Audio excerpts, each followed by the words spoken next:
guys. Hey, you guys. We are here and we're doing things like, not seeing anything. So, we're back. We're open. We're with Sherlock, and we're doing stuff. And this is going to be a little different because I need to stand because I need to cut fruit. As you can see, I got to, it's summer. We got to cut this fruit up so we can store it and do whatever we're gonna do with it. So I'm gonna be cutting fruit and telling y'all a story unless I get distracted by the cutting fruit, then we gonna tell the story but not cut the fruit. So we'll see how this works out. As you guys can see from the title, Sherlock and Watson ain't seen nothing, okay, aka it is the adventure of Charles Augustus Milverton. Scott, do you know Charles Augustus Milverton? Never had the pleasure. I don't know if it's going to be a pleasure or not here. So as you guys always know, it's you guys, it's Scott, it's me, and we about to go on a misadventure of epic proportions. That's what we're gonna do. Scott, are you ready? Can you handle it? And we're gonna cut up fruit too. I'm gonna do my best. Okay, Scott may or may not be able to handle it. If he gets sick, we'll just give him a doggy back.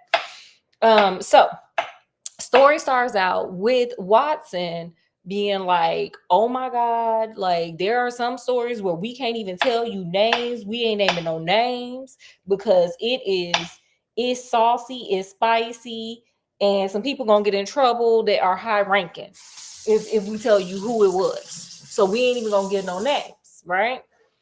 So, Watson and Holmes are out walking or whatever. Ooh, sorry, y'all got to see my knife and my banana. So Sherlock and Watson are walking around, they out walking, taking a little stroll, up the street or whatever, through London. And they come back and there's a card there. And it's from, Charles Augustus Milverton. And Sherlock is like, oh, and we're going to call him Charles in Charge because that's a lot of name that I'm not about to do. And I grew up in the 90s and Charles in Charge was big. So we just going to go that way. So we're going to call him Charles in Charge. He act like he is. So, Sherlock like, oh my God, this dude get on my nerves.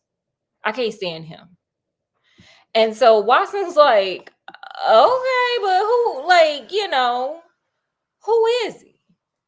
And so I'm going to actually read what Sherlock says about this man because he has nothing nice to say about this man. It ain't nothing nice. It's all bad. Let's get to the homie right quick. Let's get to the homie and how Sherlock feels about him. But who is he? I'll tell you, Watson. He is the king of all the blackmail. Heaven help the man. And still more the woman whose, let me move my little placeholder, secret and reputation coming to the power of Milverton. What a smiling face and a heart of marble. Sherlock like, who the hell raised this man? Anyway, he will squeeze and squeeze until he has drained them dry. The fellow is a genius in his way and would have made his mark in some more savory trade. Meaning, if he had took the righteous path, we'll call it, kind of like the homie Sherlock, maybe this man wouldn't be such a disgusting blackmailing loser, is what he wanted to say. Anyway, his method is as follows. He allows it to be known that he is prepared to pay a very high sum for letters which compromise people of wealth and position. He receives these wares not only from the treacherous valets and maids, but frequently from genteel ruffians who have gained the confidence and affection of trusting women. So these men over there like, girl, I love you. I love you. Now cough up all them secrets, okay? So I can get this money from Milverton or from Charles in Charge over there, okay? They get with these women so they can get close to the wealthy people, to the rich and famous, and then they over there stealing letters and stuff and then breaking up with the women. Scott, are you with me so you can get next to the rich and famous? Maybe. Anyway, he deals with no Igor, but N is in front hand. It happened. I happen to know that he paid £700 to a footman for a note 2 lines in length, and that the ruin of a noble family was the result. Okay, he is spilling tea. He said, "Either you gonna pay me for this tea. I paid somebody to steal this to bring it to me, so I can charge you an arm and a leg for it. If you don't pay me, I'm gonna spill this tea real quick." All right. Okay. Everything which is in the market goes to Milverton, and there are hundreds in this great city who would turn white at his name. No one knows where his grip may fall, for he is too rich and far too cunning to work from hand to mouth. He will hold a card back for years in order to play it at the moment when the stakes is best worth winning. I have said that he is the worst man in London, and I would ask you, how could one compare the ruffian who in hot blood bludgeons his mate with this man who methodically and at his leisure tortures the soul and wrings the nerves in order to add to his already swollen money bags? Period. He said murderers and thieves, honey, ain't got nothing on this man. The way I look at this man is disgusting. He the devil. Could have used his wit for good, but didn't, period. So that is how Sherlock feels about this man. So when he saw that man business card, he was like, oh, I hate he know where I live. I feel like that about one of my ex-husbands. So anyway, they don't know where I live. Anyway, so, he like, oh, come on, get in here. Let's get this over with, talking to this goofy weirdo. So, Milverton pulled right on up, or Charles in Charge, I'm sorry. Charles in Charge pulled right on up. And he come in and he's skinning and grinning. And he like, what's up? What's up? Oh, I forgot this part. By the way, the reason why, he coming to see Sherlock, because Watson asked that too. He was like, why is he coming here if you don't like him? And Sherlock is like, I took a case from this rich chick who this man then sent a letter to. He trying to get money from her. Cause he dusty, and she asked me to help her get the letter back. So he was like, "I'm here to negotiate on her behalf and see if we can either bring the price down or something. We got to try to, work something out here." And so, whatever. So Milverton Charles in Charge come in, and he just like, he's skinning and grinning. He like, what's up, Holmes? What you got? What you got? Can I even trust Watson over here? Can we trust him? Can I trust all them people back there? Can I talk? And he was like, yeah, go ahead, talk. And so Sherlock is like, look, she can't afford the price you charging. I think it was like charging her £20,000. Like, sir, if you charge me £20,000 today, okay, that letter just be leaked. So, he was like, she can't afford all that. She's not balling like that. She's getting married to a wealthy man. She is not wealthy. And, Charles in Charge is looking like, yeah, but did you read them letters that she sent to the squire who is beneath her station? Did you read the letters? And Sherlock is like, it can't say nothing that bad. And, Charles in Charge was like, first of all, you don't know the man she about to marry. Okay. And second of all, okay, you didn't read these letters. It's spicy, honey. She talking real naughty. Like. And so Sherlock is like, okay, but she can't afford it. Charles in Charge was like, let me tell you something.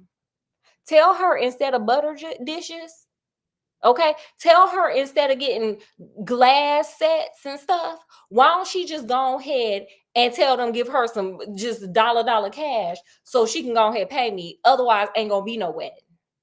Because I'm gonna go ahead and serve him up these letters. And so Sherlock is like, I just don't like him. So Sherlock is like, Watson, close the door. We just gonna kidnap him. And Milverton's like, freeze. Scott, freeze. Y'all freeze. He said, first of all, do you think I would be stupid enough to bring the letters? And second of all, did you think I wasn't gonna have my pew pew pow pow? Did you think I wouldn't? Think I'm just walking out here being this dusty without a pew pew pow pow, without some protection? So Milverton is like, I gotta go. Let her know to have my money. He was like, and you know good and well, I want the publicity of being a blackmailer. So if I gotta put this out there, she just gonna look like all them other people I blackmail, and then it's gonna just make people more scared. So play with me if you want. He should have shot one in the air like, pow. I would have did it just for effect, like boom. I should have put some water in here. Boom. Play with me if you want. So, he leaves. And so Sherlock is mad, honey. He big mad. He just like, oh, this dude get on my nerves. I can't stand him. Ugh, who raised him? Where his mama at? He should have probably called his mama. Like, I should call her his mama. Ugh, he get on my nerves. So, Sherlock thought about it. And at a point he said, let me go in this room real quick. Let me put on this costume. So Watson said, all of a sudden, Sherlock put on his costume. Scott, No, did you know it was me? I didn't. Oh my I God. turned away for a second. I know. Left. Okay. He put on his costume and he left. He put it on and he went on about his way. And Watson said for a couple of days, Sherlock would come in and out. He didn't know what he was doing, which we don't ever ask that about him because we know he's a professional now. And he came out in his costume. He would leave in his costume, and it happened for like a couple of days. And so eventually Sherlock comes in, he takes off the costume permanently, and he just kind of, busts into laughter. Okay. He's just like, ha ha ha. Guess what, Scott? What? Sherlock was like, do I look like the Marion type to you, Watson? And Watson was like, no, because I mean you ain't married, you don't even like women like that. Not saying that he's like gay, but he's like asexual. So, so he's like, do I look like the Marion type to you, Watson? And Watson was like, sir, no. And so Sherlock started laughing and he was like, well, I'm engaged. Okay. Period. He was like, well, I'm engaged. So clearly I look like the Marion type. And so Watson over here talking about congratulations. And then Sherlock had to tell him, like, I'm engaged to one of the maids over there down to Charles in Charge house. And so Watson looking like, sir, why are you engaged to one of his maids? And so Sherlock told him, well, I had to do some, scoping out, if you will. I had to scope some stuff out. And during my scoping out, I had to, get with who I had to get with. I mean, them other men getting with them women to get them letters. So I'm going to get with this woman to get some information.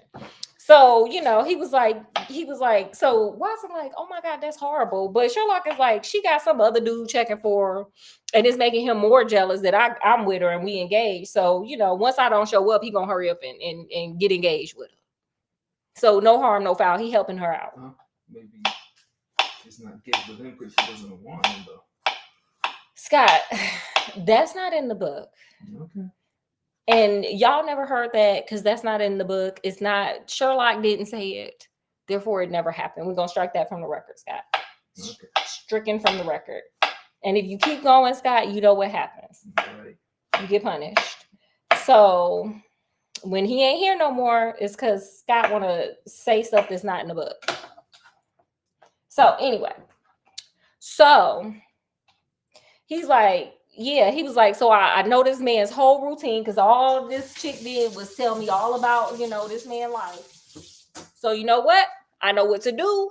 And what I'm going to do is go ahead and go up to Charles in Charge's house and I'm working in and I'm going to steal them letters. Boom. So guess what we doing, y'all? Illegal stuff. Huh? I'm scared. So, so he's like, okay, let's go break in. So at first Watson's like, you should,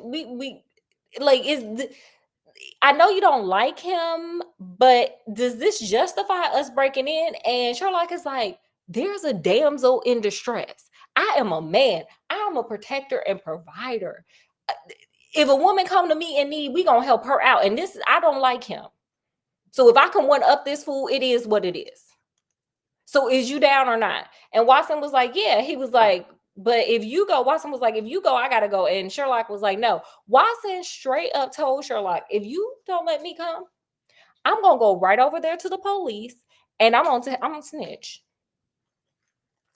I'm gonna snitch. And so Sherlock was like, boom, period. He was like, well, we share a house together. So boom, we gonna share this jail cell together too.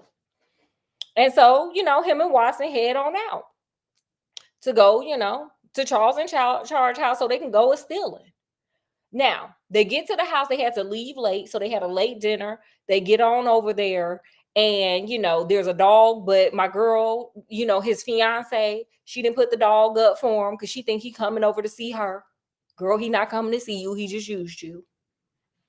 It's sad. Scott's over here. A tear fell out his eye. So you just got used, sis. So they tip in there. They tip real quiet. For some reason, Sherlock has supernatural seeing in the dark powers. Did you know that he trained his eyes to see in the dark? Okay. I don't know if that happens. Like, I think I read in Alex Haley's Malcolm X. Malcolm X was reading in the dark and he got astigmatism. So I don't know how Sherlock did that. I don't know. Okay. But he can see in the dark. Okay. He got night vision goggles for eyes. Also, Sherlock spends his time picking locks for fun. Okay. He's a master lock picker. Okay. Another thing that Sherlock does that I didn't know you could practice and perfect it is breaking into safes. He's really good at it. He sits and he has different safes and he practices breaking into them to the point where he is fluid in it. And Sherlock himself says it. He's like, you know what? I'm just going to say it.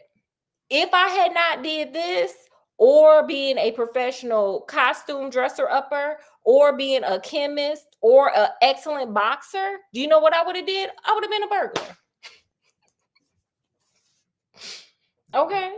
But luckily I didn't. But I get to play with it. I'm going to play with it. But I'm going to do it for, the right reasons because I'm helping a lady in distress. She's damsel. She's a damsel in distress. So I'm helping a damsel. So it's justified. So he picks the locks. They get in. Holmes is like jiggling that safe. He playing, it's like Ocean's 11.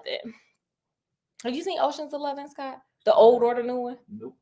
Okay. It's like Ocean's 11. Remember how they was breaking into safes? They had like the thing, the wire hanging, and they blew the smoke, and they could see all the lasers and stuff. It was like that, but the 1800s version. So there were no lasers. They didn't even have electricity.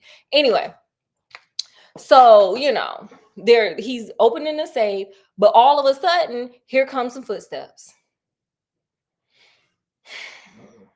And guess who it was? Scott, can you guess who it was? Do y'all know? It's Charles in charge, y'all, of our days and our nights. So he strolls his little disgusting self up in there. And, he's chilling. He's reading papers. He's waiting. Oh, by the way, before he comes in, because Sherlock not only can see in the dark, he also can hear really well. He the bomb. And so him and Watson hear that person coming, and then they get behind the covers. They get behind the curtains, and they're hiding. Scott, can you see me? I'm invisible now. On again. Oh my gosh, it's crazy what I can do here. So they hiding behind the curtains, and they peeking out like, okay. So old boy just sitting at his desk. He doing nothing. He reading. He getting on their nerves because they trying to hurry up and steal this girl thing. And all of a sudden, a lady comes in a veil. And, she walks in, and, Charles in charge is like, dude, you late. You should have been here. It took you a long time. My bedtime was like 2 hours ago. Do you have the letters? Because I got the money. So it's some maid that's coming to sell her mistress's, stuff. So she's over there and she's like, her hands shaking. She's like, oh my God, I'm super nervous. And, Charles in charge is like, blah, blah, blah. He making a bunch of small talk. And meanwhile, Sherlock and Watson is still peeking through the curtains like, huh? What you see? So all of a sudden, Charles in charge is like, wait a minute. I know who you are. And she's like, yeah, you loser. You broke up. You messed up my marriage, fool. Break yourself. You messed up my marriage. My husband, he died of a broken heart. And Charles in charge is a little nervous. He like, well, you should have paid the money. You need to blame your maid. Like, she got with some dude and he gave me the letter. Whatever. He making up all these excuses. And so he's like, well, I know you're a woman and you're real emotional and stuff. So, you just need to step away. And she said, oh, do I? Damn. And she was like, take that and that. And she just emptied the clip on him. And not only did she empty that clip on him, she also stomped on that man's head on her way out. Wow. She was big mad. Her husband unalived because Charles in charge then sent him a little letter about her. He didn't reveal some things. And so, Sherlock and them is just standing there like, oh, snap. Now, at first, Watson was trying to go over there and save Charles in charge. Sherlock grabbed him and was like, if you don't sit down and stop playing or stand behind this curtain before I hurt you, this ain't got nothing to do with us. Okay? We not going to save him. He don't want to be saved. He out here playing with people and their lives.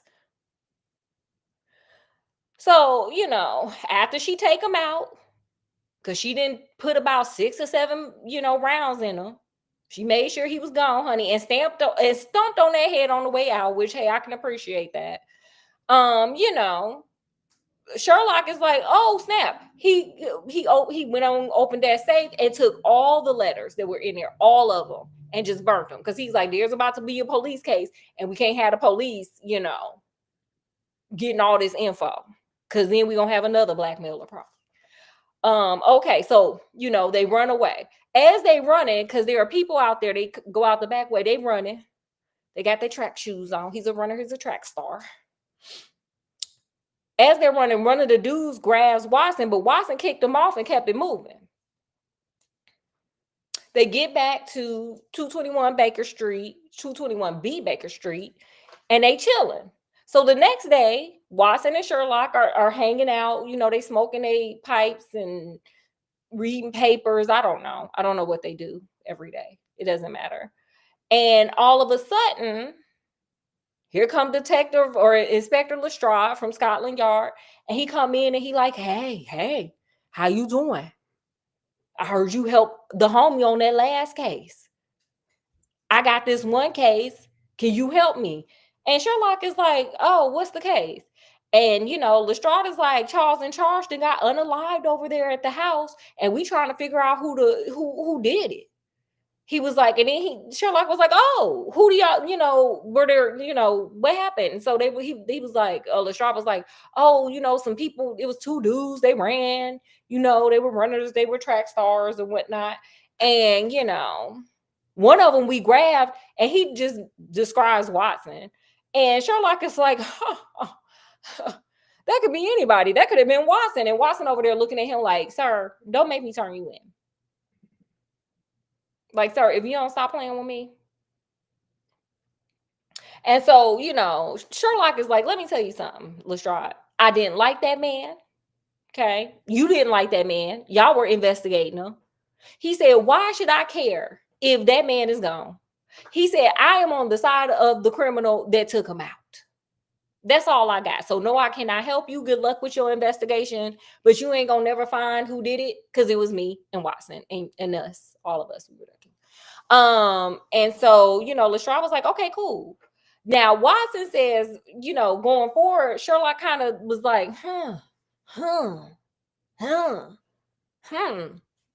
all day. He was, Scott, He tried to figure something out. And then all of a sudden he was like,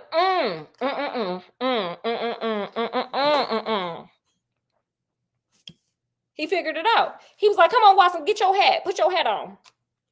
And I'm just going to read you what happened. Scott, can you handle it? Do my best. Okay. Holmes has not said, Holmes had not said one word to me about the tragedy which we had witnessed, but I observed all morning that he was in a very thoughtful mood, and he gave me the impression from his vacant eyes and his abstract manner of a man who is striving to recall something to his memory. We were in the middle of our lunch when he sprang to his feet. By love, Watson, I got it, by Jove. Sorry, by Jove, Watson, I got it. He cried. Put on your hat. Come with me. He hurried at his top speed down Baker Street and along the Oxford Street until we had almost reached Regent Circus. Here on the left hand, there stands a shop window filled with photographs of celebrities and beauties of the day. That's gonna be like our tabloids. Y'all know how y'all be walking in the grocery store, and right when you get to the register, it's like all them tabloids and stuff. That would be the equivalent. Holmes' eyes fixed themselves upon one of them, and following his gaze, I saw a picture of a regal and stately lady in a court dress with a diamond tiara upon her noble head. I looked at the delicately curved nose, at the marked eyebrows, at the straight mouth, and the strong little chin beneath it. Then I caught my breath as I read the time-honored title of the great nobleman and statesman whose wife she had been. My eyes met those of Holmes, and he put his finger to his lips as we turned away from the window. We ain't seen nothing. Scott, we ain't seen nothing. So with that concludes, the adventure of Charles Augustus Milverton. Yeah, it was something crazy. It was a lot going on there. Sorry, I'm gonna sit down, y'all. It was a lot going on there. So is that kind of solved case? Since, I mean, he didn't know who did it. It wasn't really a case. Wait, see, this is why Scott ain't gonna be able to come back, because Scott be over here doing the most. Well, it's a case for Lestrade.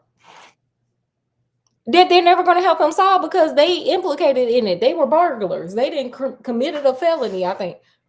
Okay, what did you learn, Scott? Because ain't nobody trying to negotiate if this is a case with you or not. I learned to keep my mouth shut. So Sherlock is teaching you to just... That's what he's teaching you? Yes.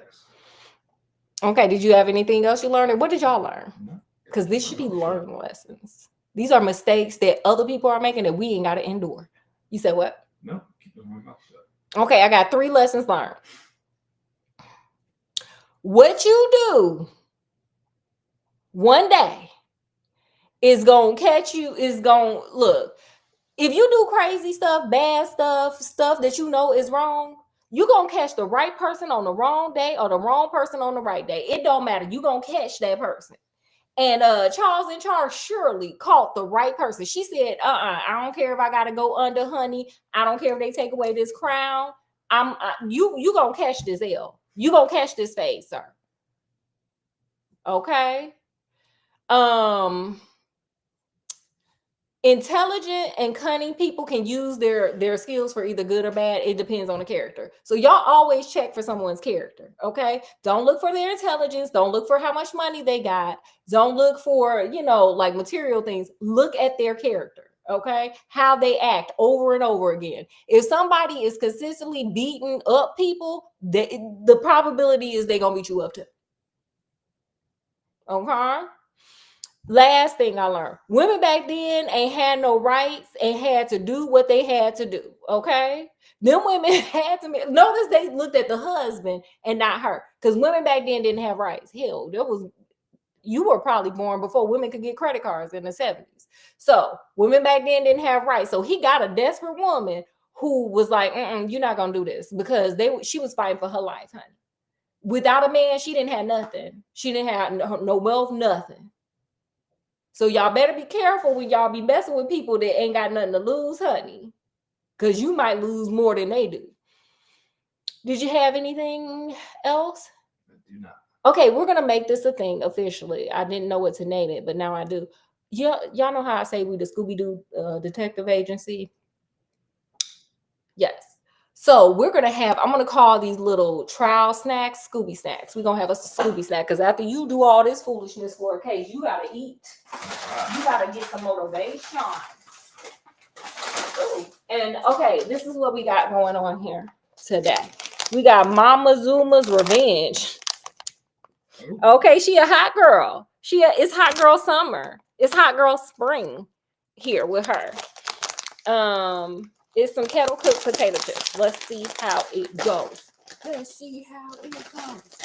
Okay, Scott. Let's see how hot. A little hot. It's like waves of heat. What do you think? Oh, it's hot. Yeah, it's hot. They say it's hot habanero. And I messed around and got it from the Asian store. And Asians have a different heat tolerance than everybody else. Well, except for Indians. Yeah, it's pretty. They're spicy. Pretty spicy. If you like spicy food, honey, go on and get you some of these. If you like the way this bag looks, go on and get you some of these. Oh, look, it matches my fingernails. Yay. It's hot and spicy. So with that, I think we're done. I'll be back tomorrow. So I'm gonna just do weekends. I'll be back tomorrow. I don't know if I'm gonna do Goosebumps review or Cautionary Tales. I don't know. That will be the surprise instead of what days I'm gonna be on here. So anyway, with that, from wherever we are to wherever you are, some peace and some love and some happiness to you. Y'all have a great Friday. TGIF, honey. And hey, if you like spicy, go and get these because my throat and my mouth is still burning. So with that, we bid you adieu. Bye, bye, bye, bye, y'all.